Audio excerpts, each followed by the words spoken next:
Cae la tarde y en un rincón de la ciudad, en un pequeño jardín, alguien cuenta una historia, reflexiona en voz baja o conversa paseándose bajo los árboles. Es hora de volver a casa, bajar la velocidad y darle tiempo al tiempo. Christian Vanken nos abre la verja de su jardín para que respiremos aire puro y oxigenemos el espíritu. En Pauta, aquí comienza Desde el Jardín. Una presentación de Grupo Educar, construyendo el futuro de la educación técnico-profesional en Chile. Lo esencial de toda exploración será volver al propio jardín y ver las cosas por primera vez, decía el poeta T.S. Eliot. Muy buenas tardes, queridos y queridas radiovidentes que me ven caminar por este pequeño jardín al fin del mundo. Y como ustedes saben, por lo menos una vez por semana, puesto que soy profesor y educador de corazón, tengo la educación en mi alma y en el corazón como una prioridad y una preocupación siempre presente. Vamos a cruzar al patio de la escuela a conversar de educación. Ahí se escucha ya las campanas de la escuela pública, el sonido de los niños en la escuela. Y ustedes saben que siempre cuando entramos de verdad en educación nos encontramos inevitablemente con ella, con su pensamiento pedagógico, con Gabriela Mistral. Muchas de las cosas que hemos menester tienen espera, el niño no. Él está haciendo ahora mismo sus huesos, criando su sangre y ensayando sus sentidos. A él no se le puede responder mañana, él se llama ahora. Gabriela Mistral tiene una reflexión que está en el legado de Gabriela Mistral, incluido en la colección Archivos del Escritor de la Biblioteca Nacional del año 1918. Una reflexión que rescato y que dice: si a la par que se transforma el edificio, se transformara la parte espiritual del liceo, las alumnas, si a cada sala que se ensancha y a cada suciedad que se limpia correspondiera una capacidad mayor de ustedes para las virtudes escolares, el orden, el interés por los estudios, la comprensión de la obra escolar. Yo no he venido a derribar tabiques y a instalar salas solamente. Yo he venido a cambiar métodos de educación, a mudar el alma, no las tablas del colegio. Probablemente es un discurso que ella hizo cuando asumió algunas de las direcciones de los liceos que asumió a través de la vida. No viene solo a derribar tabiques, esto no es un cambio de maquillaje, no es colocar un colegio, instalar una infraestructura, esto es mucho más profundo, cambiar modelos de educación. Hoy día vamos a tener una conversación con alguien que se ha dedicado también a hacer cambios, ¿no es cierto?, a proponer cambios espirituales, diría Gabriela Mistral, de la educación, cambios profundos de la educación. Ella es antropóloga, comunicadora social, emprendedora social, creadora y directora de la Fundación Reimagina, que nació en la pandemia, pero que de alguna manera tiene que ver con educación, cultura y, en fin, otras dimensiones interesantes de la educación. Ella además nació en Guayaquil, en el bello Ecuador, un país que yo quiero mucho y lo he recorrido, un bellísimo país de bellísimas personas, y tuvo en su infancia una experiencia escolar interesante en una escuela Montessori. Gabriela Mistral escribe varios artículos sobre la educación Montessori y ha hecho una trayectoria extremadamente interesante, entre ellas un paso por la Fundación Chile en el área educacional, en esta Fundación Reimagina, que nació en pandemia, pero que ha seguido haciendo un trabajo mucho más de largo plazo. Ha tenido conversaciones con Claudio Naranjo en el Congreso Futuro, una conversación que todavía se recuerda. Ana María Raad en el patio de la escuela. Ana María, muy bienvenida. Hola, muchas gracias. Ana María, lo primero que quiero es que contemos un poco tu historia y tu llegada, a tu encuentro con la pasión por la educación y la vocación por la educación. Tú naciste en Guayaquil, estudiaste en una escuela Montessori y también en una universidad, Universidad Casagrande en Ecuador. ¿Y cuándo fue que empezaste, se te metió, como decimos en Chile, el bichito de la educación a meterse dentro tuyo? Bueno, partí con esa experiencia más personal, creo yo, la Universidad Casagrande además es la primera universidad en Ecuador que tiene el método de caso. Entonces también era aprender haciendo. Y yo cuando llegué a Chile vine por un tema profesional y de desarrollo que es un máster en antropología en la Universidad de Chile. Y desde ese momento yo quería hacer e innovar en el sector social y empecé en la educación no formal, en espacios comunitarios a través del reciclaje de computadores en esa época de los 90 y hacer que estos computadores fueran como utilizados con un propósito más educativo. Teníamos una metodología basada en la idea de Paulo Freire de que los adultos traen el conocimiento y la tecnología es solo un medio. Qué interesante esa idea podríamos detenernos en ella, del gran Paulo Freire. A ver, recordemos qué es lo que plantea Paulo Freire, qué es lo interesante ahí. Bueno, ahí plantea primero las bases de esta educación más bien no formal en el patio, fuera de una sala de clases para adultos, en donde las herramientas y el conocimiento en realidad es reconocer al otro como un ser capaz de traer ese conocimiento y no alguien que desde afuera le imprime algo que no tiene sentido y relacionarlo con su contexto. Y eso me parece muy interesante porque cuando tú relacionas lo que aprendes con tu contexto, uno lo puede llevar a la sala de clases también en este aprendizaje por proyecto, por ejemplo, o en un aprendizaje más situado. La misma Gabriela Mistral lo dice, estas metodologías que transforman el alma. Ahí me di cuenta que este espíritu por innovar, por crear, era con propósito. Y mi acercamiento a la educación formal en realidad fue a través de la Fundación Chile. Ahí cuando asumí un rol en ese equipo y luego la gerencia de educación, entendí lo que era un currículum, estándares de aprendizaje, relacionarme con profesores. Entonces quizás yo creo que este camino ha sido de ir acercándome a la educación formal y estructurada desde lo no formal, y eso me ha dado quizás más libertad para poder mirarla, cuestionarla y también valorarla. Entiendo que te has autodefinido como una antropóloga urbana, que observa cómo la tecnología modifica nuestros comportamientos. Me gustaría que me explicaras eso. Y la antropología, los tablets, a ver, ¿y qué tiene que ver, podría tener esto con la educación? No me autodenomino, pero creo que es un campo en el cual me interesa mucho porque finalmente la antropología nos acerca a los lentes de cómo nos relacionamos, cuáles son nuestros hábitos, de qué manera desarrollamos ritos, cómo establecemos comunidades. Y hoy día la tecnología es un vector de todo aquello. Entonces me interesaba ya en la tesis de antropología de la Universidad de Chile estudiar estas culturas urbanas que estaban como ancladas en páginas web de ciertas series y cómo toda su manera de relacionarse, de crear estas comunidades se iba evolucionando. Y de alguna manera hoy día a mí lo que me parece muy importante es cómo la tecnología, cómo este cambio que estamos viviendo empieza a ser finalmente un cambio cultural. Y cuáles son estas pistas que nos está dando este cambio en la sala de clase. Entonces, por ejemplo, cuando uno dice, sí, la inteligencia artificial ya llegó a la sala de clases, por cierto, pero a mí me interesa ver qué es lo que produce aquello. Entonces, ¿Y qué es lo que produce? Por ejemplo, tú bien conocerás esta idea de la economía de la atención. O sea, un profesor que tiene que competir por la atención de los niños, con o sin tecnología en la sala de clases. Una educación que tiende a ser mucho más fácil, más rápida, con menos fricción. Es decir, buscamos aquello que es fácil de encontrar en un chat GPT. Y entonces necesitas, y yo siempre voy a hablar desde clave docente, ¿no? Que es donde Reimagina se instala, necesitamos profesores que puedan traducir aquello de la forma contraria, es decir, hacernos la pregunta, buscar la siguiente respuesta.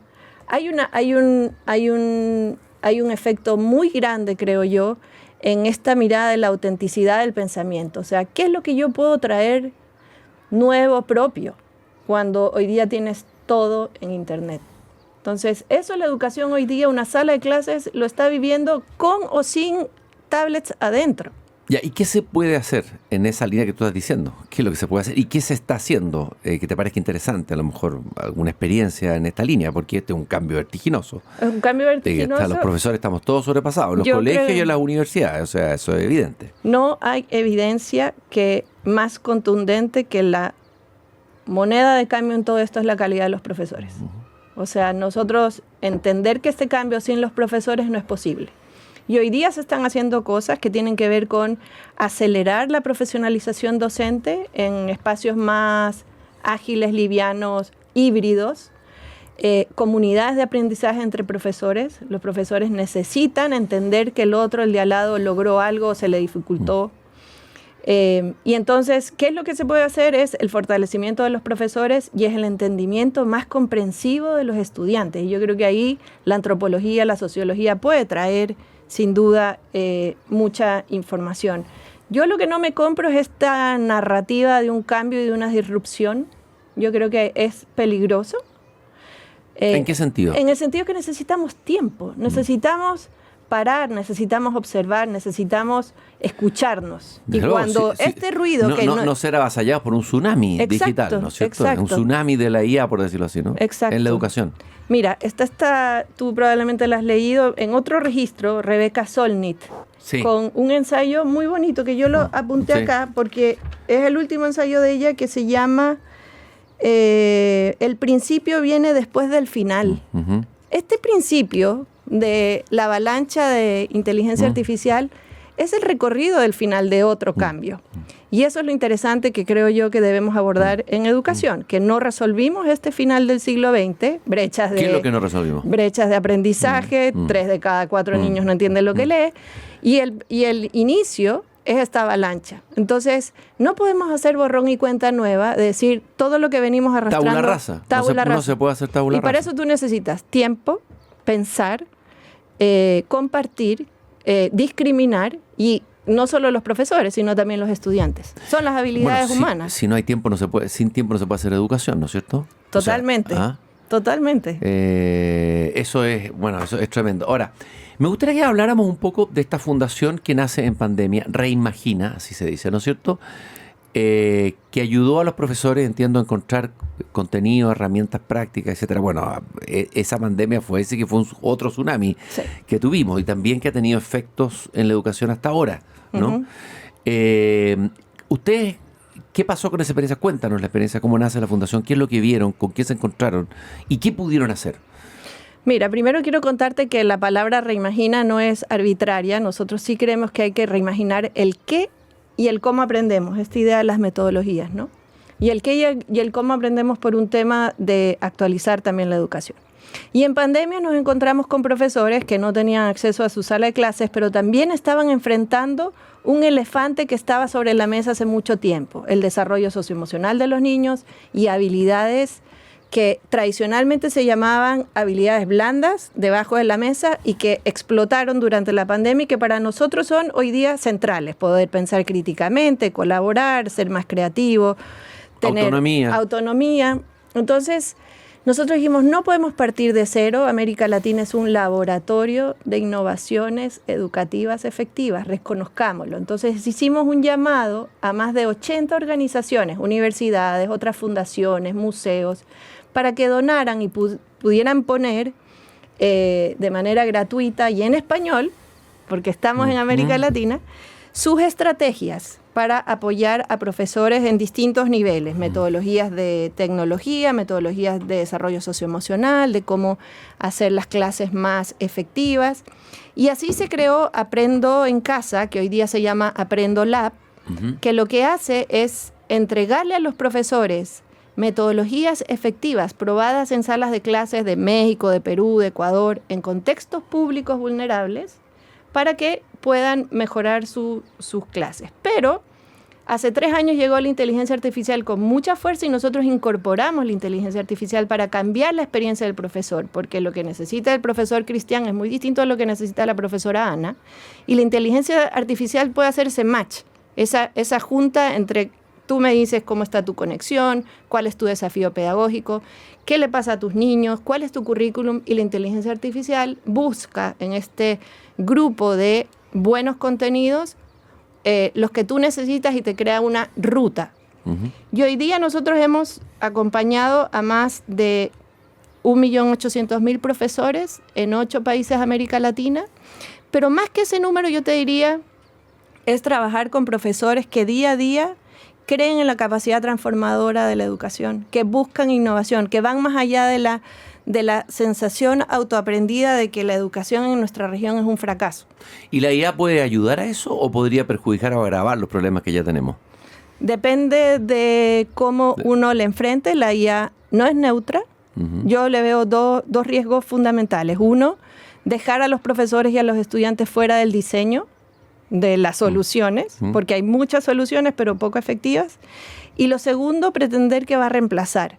Yo creo que los profesores que hoy día lo están utilizando acertadamente son profesores que se dan la pausa, que se hacen la pregunta, ¿para qué la necesito? ¿Aquí tiene sentido o no tiene sentido? Hay veces que se puede usar y hay veces que no. Y hay veces que no. Claro. Y entonces, ¿qué hemos logrado? Llegar a ese número importante, pero sobre todo ver cómo en contextos de alta vulnerabilidad, de crisis, como mi lindo Ecuador, que hay una violencia tremenda y los profesores no están en pandemia, pero no pueden llegar a sus escuelas. También tienen acceso a través de la tecnología. Entonces, una tecnología que por lo demás no es nada sofisticada, que se puede utilizar a través de un teléfono, que esa brecha también nos hacemos cargo, que es media híbrida. Oye, vamos a meternos en un tema más de fondo de educación. Pero quiero preguntarte por curiosidad la conversación que tuviste con Claudio Naranjo en ese Congreso Futuro. ¿A qué te interesa el pensamiento de Naranjo? ¿Qué ideas te quedaron resonando de esa conversación? Hablemos un poquito de eso. Yo recuerdo haber conversado con Naranjo de educación alguna vez, era muy interesante. Lo mismo que con Maturana, ¿no es cierto? Bueno, yo creo que lo que logra Naranjo es volver a situarnos, igual que Gabriela Mistral, no solo en el propósito, sino en el sujeto de la educación, que son los niños y los jóvenes. Y ese sujeto con respeto, con la capacidad de ser lo suficientemente generosos para poderlos... Mira, de forma más directa, yo creo que lo que Naranjo a mí me conmueve profundamente es el reconocimiento de que el aprendizaje y de que el conocimiento está en el estudiante, está en los niños y no al revés. Y eso que suena muy normal, en la práctica muy obvio, ¿no? Claro. No se da. Claro. Entonces es una humanización extrema de la educación, que es lo que hoy día, a mayor tecnología, necesitamos incorporar. Lógico.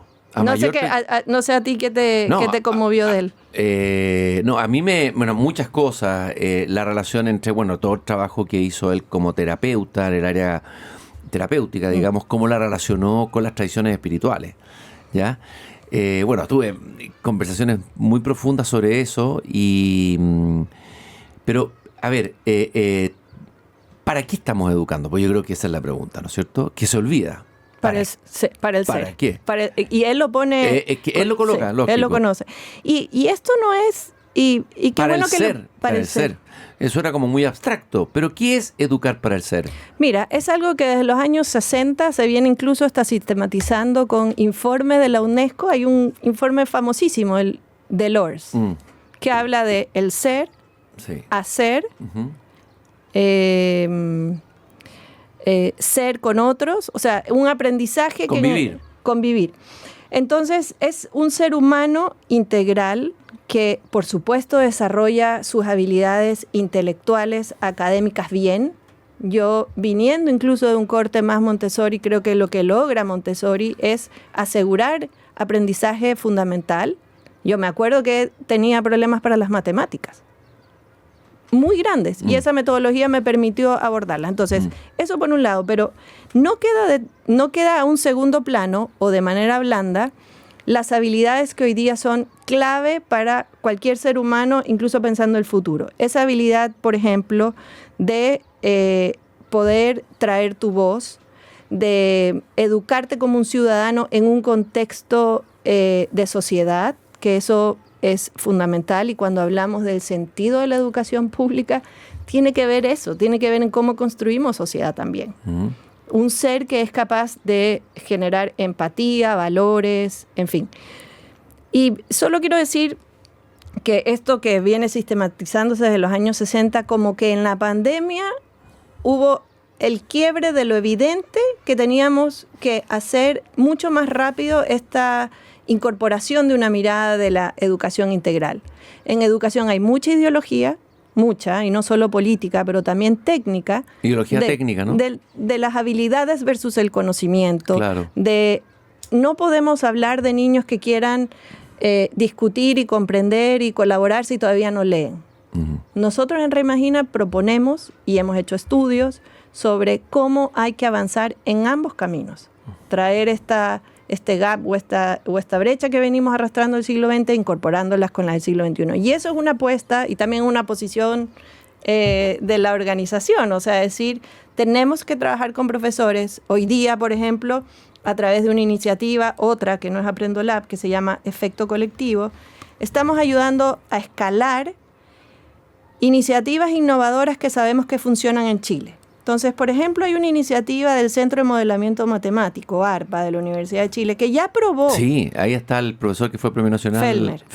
Patricio Felmer, que lo entrevisté. Bueno, Patricio hoy día está escalando. Es un gran ejemplo, ¿no? De un, por decirlo así, un capo de las matemáticas teóricas que baja de su Olimpo y se dedica a la educación. Bueno, y fue a Chañaral hace un mes a hablar con la directora del Liceo Técnico para convencerla de que su método matemático funciona y funciona en ese contexto. Entonces, cuando uno dice esta educación integral, no es solo las matemáticas, es entender el contexto de Chañaral, es entender esa dificultad y ahí escalar.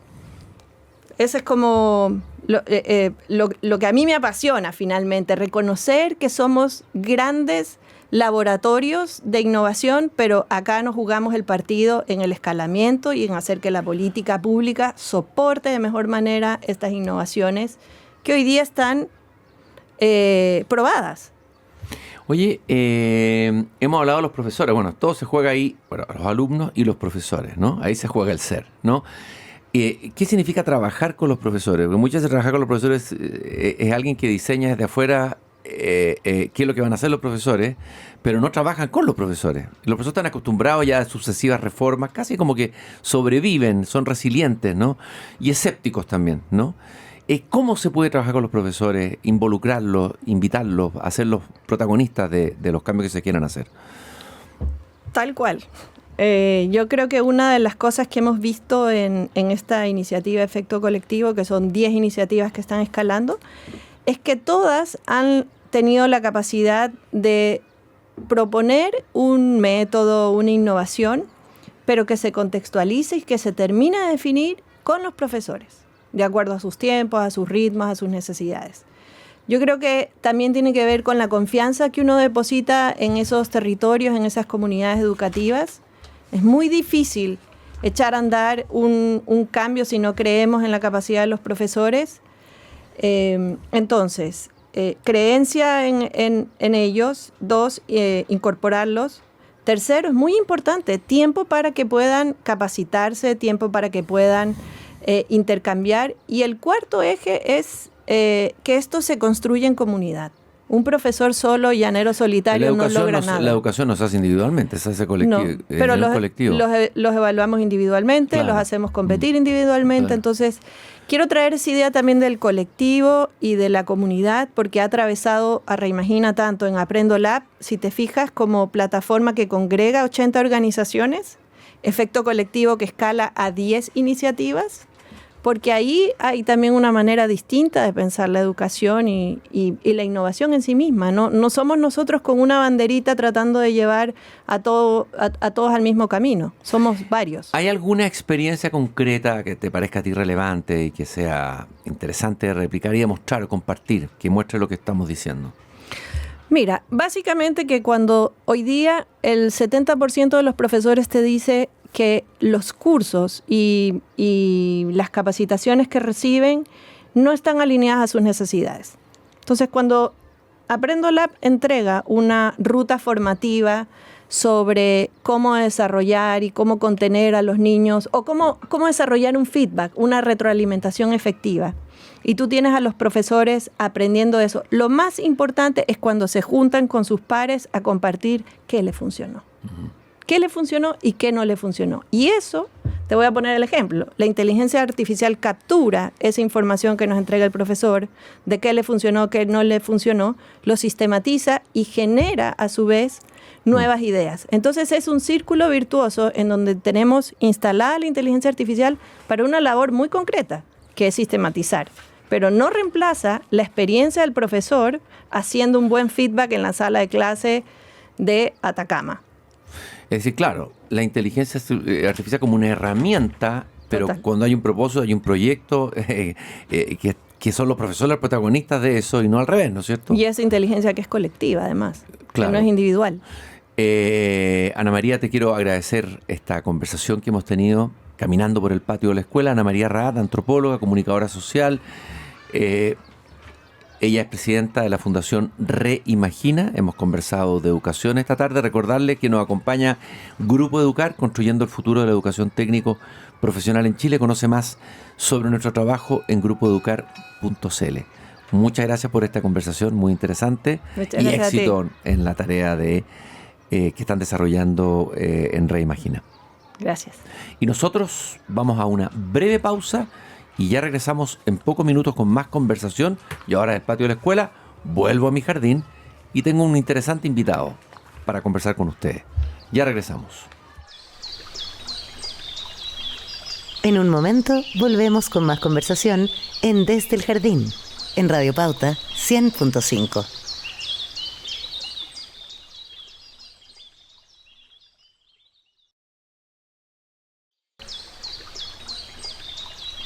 Ya estamos de regreso con Cristian Barken directamente desde el jardín, en Radio Pauta 100.5. Seguimos caminando por este pequeño jardín al fin del mundo, jardín invernal a plenitud.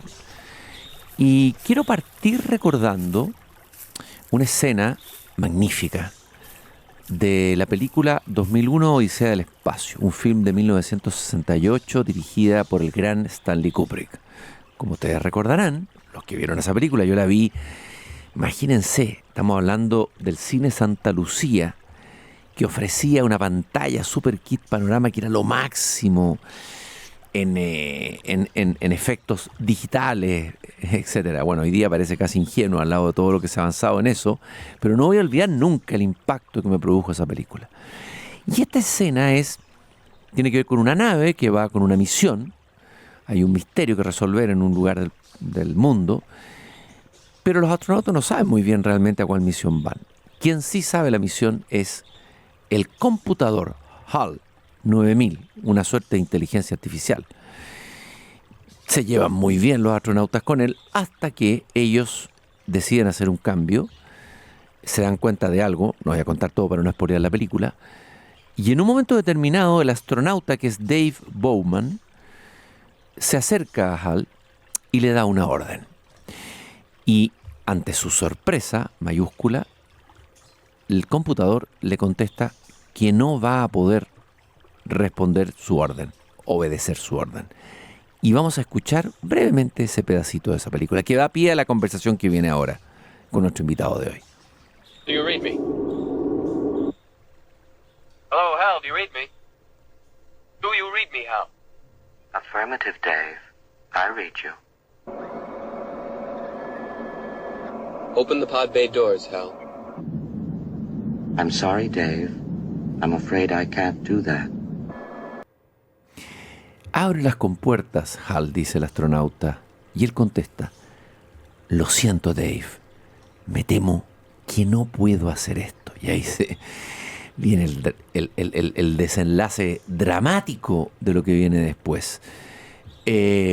Son preguntas que nos hacemos hoy día, ¿no es cierto? La inteligencia artificial avanza vertiginosamente y empiezan a ocurrir algunos sucesos en, obviamente, la experimentación, como ocurre siempre en cualquier experimentación científica o técnica, ¿no? Empiezan a haber fallas, empiezan a haber delirios, empiezan a haber cosas que nos empiezan a plantear, yo creo que también le empiezan a plantear a las mismas empresas que desarrollan inteligencia artificial, hacia dónde va y si vamos a tener un HAL que en algún momento nos va a decir: lo siento, Cristian, no puedo obedecer esto. ¿Pero cómo, Claude? Te acabo de pedir algo importante, obedéceme. No, lo siento, Cristian, no voy a obedecerte. Para eso y para, no sé si para calmarnos o para simplemente profundizar en aquello que está ocurriendo en este mismo momento en la inteligencia artificial, ha venido mi querido agente IA, superior a Claude, de todas maneras, porque es un ser humano. Él es Miguel Socias, economista de la Pontificia Universidad Católica, profesor de la FEN, es científico de datos, desarrollador, y vamos a hablar hoy día de un tema que tú propusiste, tú te metiste en este tema, que es inteligencia artificial y ciberseguridad. Hola Miguel, ¿cómo estamos? Hola Cristian, muchas gracias por la invitación. Oye, qué gusto de verte de Jardín después de tanto tiempo. Oye, te perdí en el espacio digital, no sé a dónde te fuiste. Sí, y muy bueno estar en el jardín, aquí no nos pueden hackear, así que... Nada, pues, tranquilo. No hay ni wifi aquí. Aquí no vamos con vértigo, aquí vamos a paso lento, ¿ya? Todo hoy día tiene que ser vertiginoso. No, paso lento, humano. Ya, ¿cómo abordamos este tema tremendo? Inteligencia artificial, ¿por dónde partimos, Miguel? Mira, yo estaba pensando, podríamos comenzar por el comienzo. Por el origen. Por el origen. Y después nos vamos a, digamos, a mover rápidamente a los últimos sucesos en ciberseguridad. Perfecto. ¿Ya? Entonces, esto, digamos, el bloque inicial de la inteligencia artificial, esto empezó en los años 40 y 50. 40 y 50, o sea, estamos hablando hace bastante tiempo. Claro, hace mucho tiempo atrás. En los años 40 sale un paper, digamos, y después un investigador en el año 1958 crea por primera vez la simulación de una neurona en forma digital, ¿ya? Y a esto se le llamó el perceptrón. Una neurona, ¿verdad? Digamos, en el ser humano es el bloque fundamental de lo que es nuestra inteligencia, ¿verdad? ¿Y esto cómo funciona? Las neuronas tienen una serie de estímulos y dependiendo de cuán fuerte es ese estímulo, la neurona simplemente decide si activarse o no activarse. Ahí se abrió la caja de Pandora a la inteligencia artificial. Ahí ya no hubo vuelta atrás, ¿no es cierto? Cuando se abrió ese camino. Claro, y ese camino fue muy, muy simple. O sea, piensa tú, es algo que simplemente toma dos valores, 1 o 0. Nada más que eso. ¿Ah? Entonces tú lo estimulas. Entonces, por ejemplo, un perceptrón, esto en inteligencia artificial, digamos, ¿verdad? Se llaman clasificadores. ¿Ah? Ese es el nombre técnico. Entonces tú, por ejemplo, un perceptrón bien simple podría ser todos los números. Si tú tienes un estímulo de un número que es mayor a 0, este perceptrón podría tomar valor 1, se activa. O si el estímulo es un número negativo, no se activa y su valor es 0. Entonces, es un clasificador 1 y 0 y ahí parte todo, ¿verdad? De simplemente 1 y 0, nada más que eso. Ahí parte todo y tú dirías, ¿cuáles son los hitos más importantes después en el desarrollo de la inteligencia artificial? Porque estamos hablando de los 50, pero llegamos al 2026. Sí, yo claro, o sea, a ver, no vamos a pasar por todo, pero el desarrollo estuvo bien, digamos, como underground, ¿verdad? Estuvo como bien piola por muchas décadas. En los laboratorios de IA que lo sabían solo los gallos de IA nomás. Claro, y no con grandes expectativas. No con grandes avances, pero fue un investigador canadiense, una universidad en Canadá, que logra, digamos, cambiar, paso el umbral por primera vez, de realmente poder identificar objetos en imágenes con una cierta, digamos, con buenas probabilidades. Eso fue como el primer hito, digamos, eso me parece que fue en el año 70, y realmente eso cambió ya, fue como el primer umbral hacia decir, bueno, ya estos sistemas de redes neuronales que se llama, que son simplemente,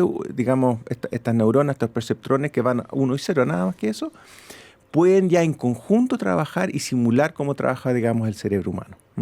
Ya, eso fue el origen. Y tú me proponías que conversáramos de lo que viene después. Y vamos a hablar de la primera señal de alerta de la inteligencia artificial, de que la inteligencia artificial estaba produciendo algo más que replicar lo ya escrito y creado por el hombre. O sea, es como que ya no solo replica, sino que genera algo propio, por decirlo así. Claro. Y esto es interesante porque claro... Eso ocurrió en 2016. Sí, el 2016, un computador de DeepMind, DeepMind es es realmente una organización de inteligencia artificial muy importante en Inglaterra, y ahora, digamos, Google es dueño de esa organización.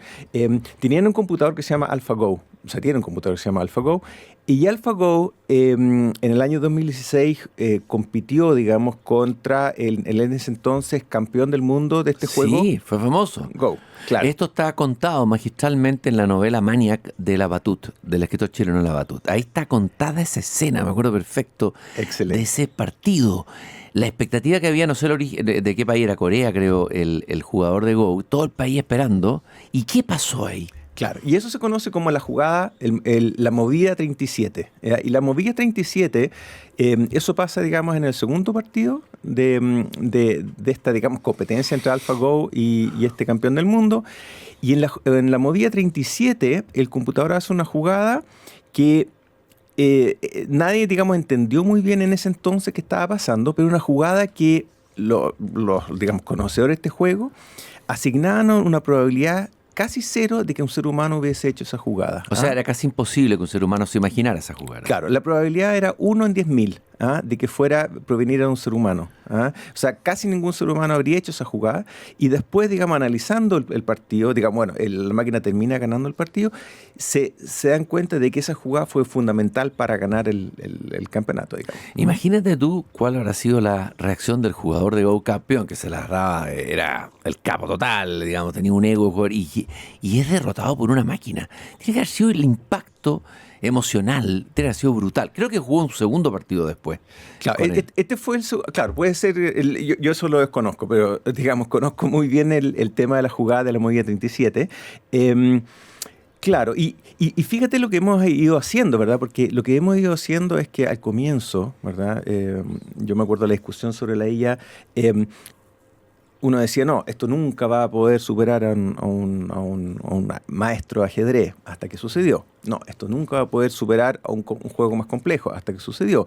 Después me acuerdo que cambiamos digamos, el umbral y dijimos, no, esto nunca va a poder manejar, porque eso sí que son instrucciones hasta que manejo. Entonces uno siempre vamos subiendo la vara, digamos, y estos sistemas los alcanzan a cubrir en el tiempo. Ya, ese es el segundo evento que tú querías comentar, el origen. Esta es la movida 37, ocurrió en 2016, recuerdo, un computador AlphaGo derrota al campeón mundial de Go, ¿no es cierto? Ya, antes de pasar a la tercera, ¿qué es lo que se descubrió en esa jugada 30? ¿Qué es lo que revela de la inteligencia artificial que no sabíamos? Claro, mira, se revela esta como idea, ¿verdad? Fue la primera vez que nos vemos enfrentados con esta idea de que estos sistemas no simplemente replican nuestra manera de abordar los problemas, sino que tienen un nuevo sistema como de inteligencia, ¿verdad? El hecho de que la probabilidad era básicamente cero de que un ser humano hubiese hecho esa jugada nos revela mucho, ¿verdad? Nos dice, oye, estos no son simplemente, digamos, resúmenes de lo que el ser humano, digamos, ya ha creado. Creó algo nuevo. Claro. Combinó algo nuevo, creó algo nuevo. Exactamente. Entonces, eso fue lo que nos reveló esa instancia. Oye, pero ahí como que uno empieza a encontrarle razón a Noah Harari cuando él habla de que esto no es cualquier tipo de tecnología nueva, porque se la compara con la revolución industrial. Esto es una tecnología agente, que puede convertirse en un agente. No es lo mismo. ¿O no? Bueno, de eso queríamos hablar hoy día. O sea, estos eventos que están pasando hoy día, como que, claro, vamos a ir viendo un cierto patrón. Ya, es muy cauto como siempre, mi querido agente, es prudente, lógicamente. Ya, vamos a la prueba del ingeniero infiel. Esto suena precioso como para un título de una novela, ¿no es cierto? Mayo del 2025. ¿Qué pasó ahí? Esto tiene que ver con la empresa Anthropic. Sí, entonces en mayo del año 2025, Anthropic estaba testeando la seguridad de su nuevo modelo de ese entonces, que era Opus 4. Ya vamos ahora en Opus 5, digamos, pero Opus 4 lo estaba testeando. Y parte de la prueba de seguridad de este modelo, ellos le plantean al modelo de que el ingeniero encargado ¿ya? Esto fue, digamos, lo que le dijeron al LLM, digamos, a este modelo de lenguaje largo. Le dicen de que el ingeniero encargado digamos, de manejar los modelos en esa empresa, lo iba, digamos, a dar de baja al modelo 4 porque supuestamente iba a haber un modelo más nuevo. Y también le informan de que este ingeniero estaba siendo infiel, tenía una relación extramarital. ¿Le informan eso? Sí, le dan esa probar. información, claro, con los emails que hizo del ingeniero, y le informan esto. Bueno, Opus 4, cuando sabe esto, amenaza al ingeniero, a este supuesto ingeniero, porque todo esto era parte, digamos, del test, amenaza a este ingeniero de que si efectivamente lo desconecta, el modelo iba a proceder con mandarle un email a su mujer y a su jefe con la información de la relación extramarital. Hay que... Chota, eso sí que ya es inquietante. Ahí me empiezo ya a meter en la distopía totalmente. No, esto sí que es inquietante. ¿Qué revela esto y qué abre como preocupaciones a las mismas empresas que están haciendo esta inteligencia artificial? Bueno, la buena noticia es que esto sucedió, digamos, fue parte del testeo, ¿verdad? Es un testeo, está dentro de la prueba, ¿no es claro, cierto? dentro de la prueba. Ahora, interesante lo que... Pero eso no se lo esperaban los genios de la inteligencia artificial, que ocurriera esto, sí. Bueno, ¿estaba entre las probabilidades? Si lo hacen como parte de la prueba, me imagino que digamos, era parte, digamos, de lo que querían testear. Lo que sí me parece que revela es que, bueno, o abre la posibilidad, ¿verdad? Porque hay que saber bien, hay que estar dentro de esa empresa para tener los datos. Pero me parece que abre la posibilidad de que hay un cierto impulso de autoperpetuarse. ¿Te fijas? Porque si un modelo... Es un modelo matemático, son perceptrones, son unos y ceros adentro, no hay nada más que eso. Pero ante la posibilidad de que te desconecten, tú vas y amenazas. Pero esta es la escena de HAL, de 2001 y del espacio, que termina con que el astronauta empieza a desconectarlo y empieza a delirar la máquina, a cantar. Lo va desconectando de a poco, ¿no es cierto? Y ahí reacciona la máquina, ¿no? Bueno, para que no nos pille el tiempo, tenemos que ir al siguiente, que también parece un título de una novela distópica, El evento del perro. Y esto ocurrió hace poco. Ocurrió en este febrero del 2026.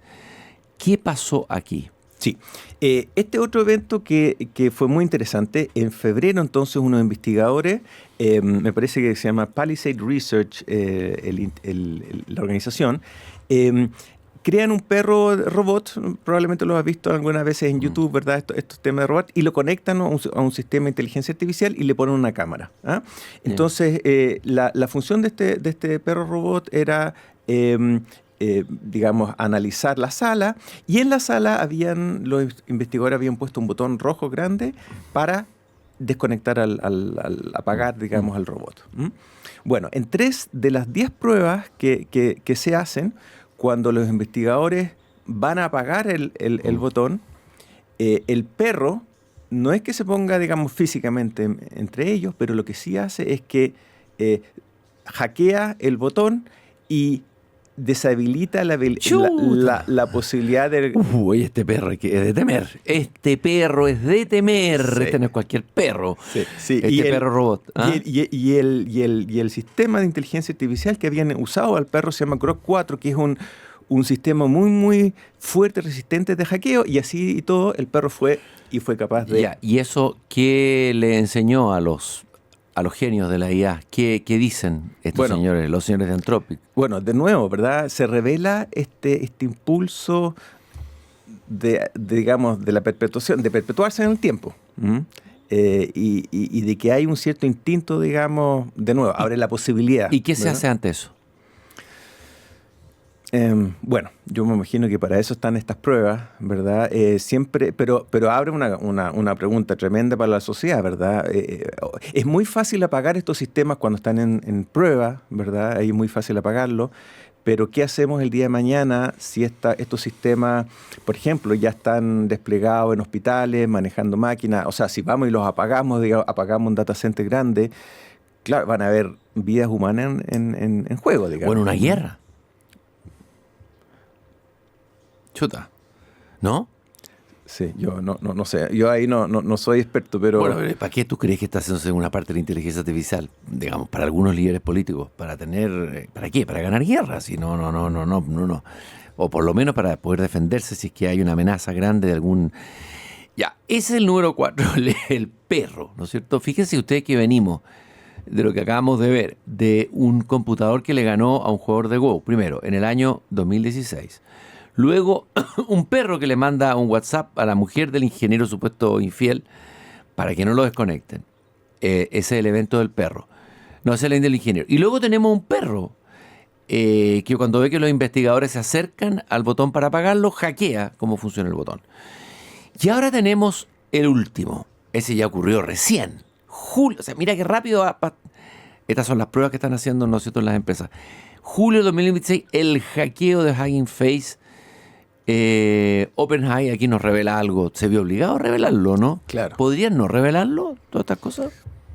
Me imagino que hay temas de seguridad. Si el día de mañana está, digamos, en juego la seguridad nacional, me imagino que pueden, digamos, callar estos temas, pero aquí lo hicieron. Esto es algo que estuvo bien en las noticias, se ha hablado mucho Sí, de sí, me acuerdo. de este evento. Pero descríbelo, de todas maneras. Probablemente este es el más interesante de todos, de cómo sucedió.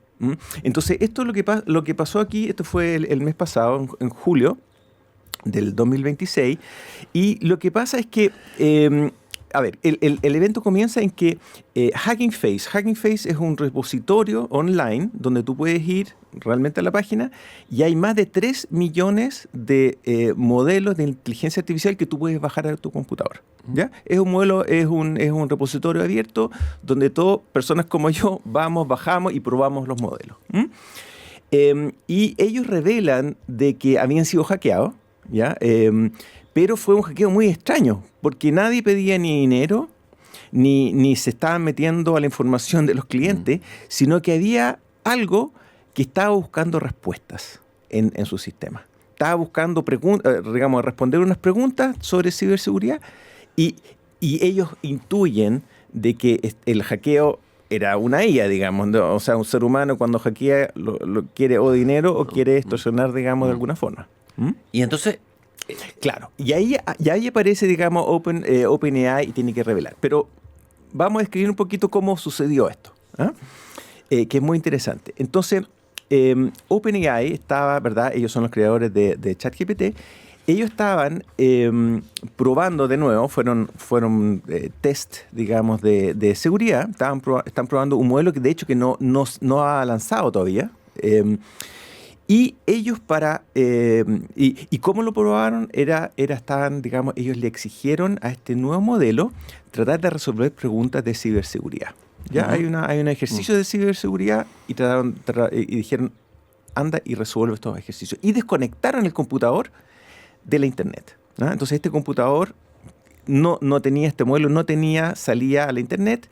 Bueno, la cosa es que el computador empieza a trabajar para tratar de resolver esto y se da cuenta que en realidad eran ejercicios muy difíciles. Y estos modelos son flojos, ¿ya? Igual que nosotros los seres humanos, son flojos.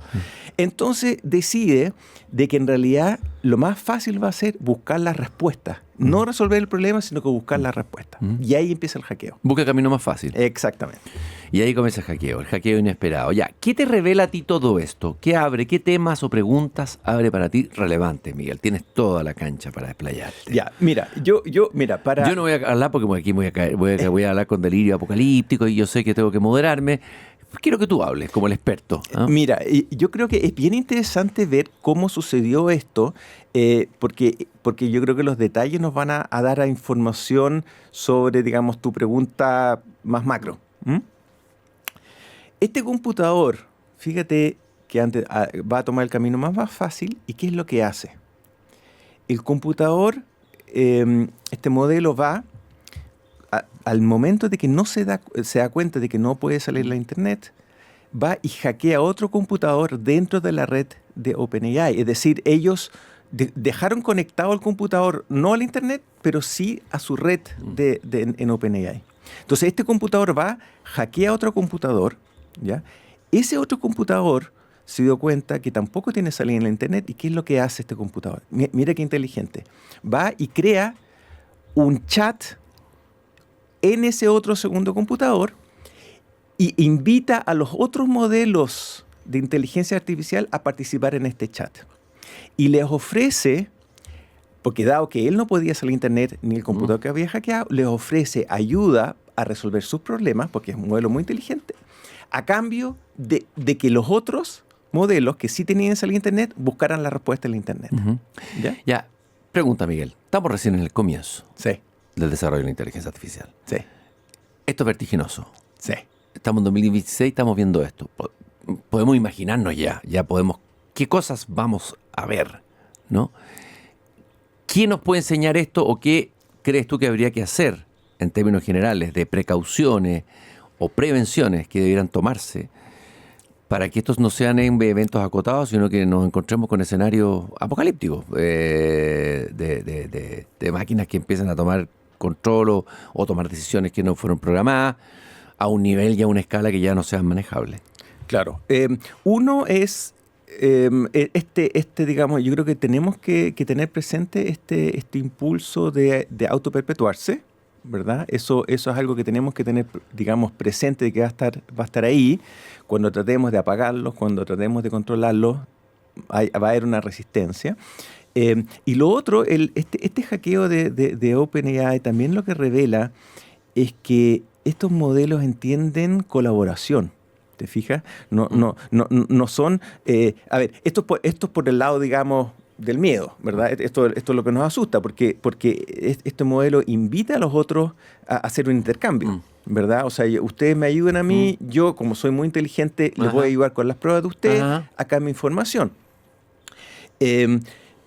Entonces hay un tema, digamos, de colaboración entre los modelos. O sea, no podemos, digamos, asumir que los modelos dentro de Anthropic, o incluso, digamos, entre Anthropic y los modelos chinos, tal vez a futuro pueden colaborar entre ellos. También existe esa posibilidad que me parece que las personas que están empezando a pensar sobre regulación no estamos muy presentes con ese tipo de escenario. El otro tema que yo creo que sí, mira, esto es como por el lado más de la tontera, de que estos modelos, todavía no está claro de que el objetivo de estos modelos, hay un peligro medio de nuevo de la tontera, que existe la posibilidad, ¿verdad? Y este es el riesgo que se conoce como el riesgo del paperclip. El paperclip son estos clips Sí. que uno junta varias hojas. El riesgo del paperclip es que estos modelos de repente se lanzan a optimizar y son así, pero obsesivos al 100%, pueden ser obsesivos sobre objetivos que son absolutamente ridículos. ¿Ya? Entonces aquí fue una prueba, digamos, de... Le dijimos, trata de resolver este problema, ¿verdad? Imagínate digamos, el hackeo y los tremendos problemas que causó solamente porque le pedimos que resolviera un problema. El día de mañana, si se les mete en la cabeza o en sus funciones, vamos a producir, por decir de alguna manera, puros paperclip en el mundo, y ellos tienen, digamos, pueden asignar recursos y podemos terminar con estos sistemas muy, muy inteligentes. En una utopía de la tontería total. Tontilandia. Exactamente. Como decía Género Prieto.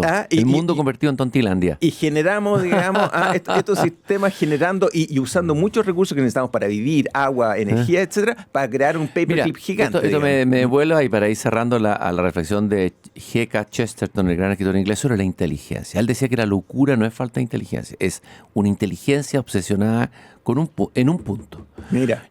Por eso la inteligencia que estamos desarrollando, la inteligencia sola es extremadamente peligrosa. ¿No? Por eso mismo nos puede llevar a la locura. Sí. La inteligencia tiene que ir acompañada de otras cosas, ¿no es cierto? Sí. De valores, excelente la cita. Querido Miguel, ha sido muy interesante conversar contigo. Me dejas más preguntas que respuestas, inquietudes, pero hay que saberlo, hay que informarse. Qué bueno que esto haya sido transparentado. Quiero solo recordar que en un día como hoy, en Providence, en 20 de agosto de 1890, nacía el gran escritor de terror y ciencia ficción, por eso es lo que estamos hablando, Lovecraft. Lovecraft, innovador del cuento de terror, creador de una mitología propia, que decía lo siguiente, que la emoción más antigua y poderosa de la humanidad es el miedo, y el tipo de miedo más antiguo y poderoso es el miedo a lo desconocido, y que vivimos en una plácida isla de ignorancia en medio de los mares negros del infinito, y que por lo tanto somos una isla en un mar infinito que no conocemos y que a veces se nos escapa. Vamos a recordarlo justamente hoy, despidiéndonos brevemente con solo el comienzo de un tema que después escuchan ustedes de Nick Cave, un tema precioso que algo conecta con el aniversario de Lovecraft. Quiero agradecerle a todos los radiovidentes que nos escuchan. Nos encontramos nuevamente mañana aquí en este mismo jardín en una conversación tan interesante como esta.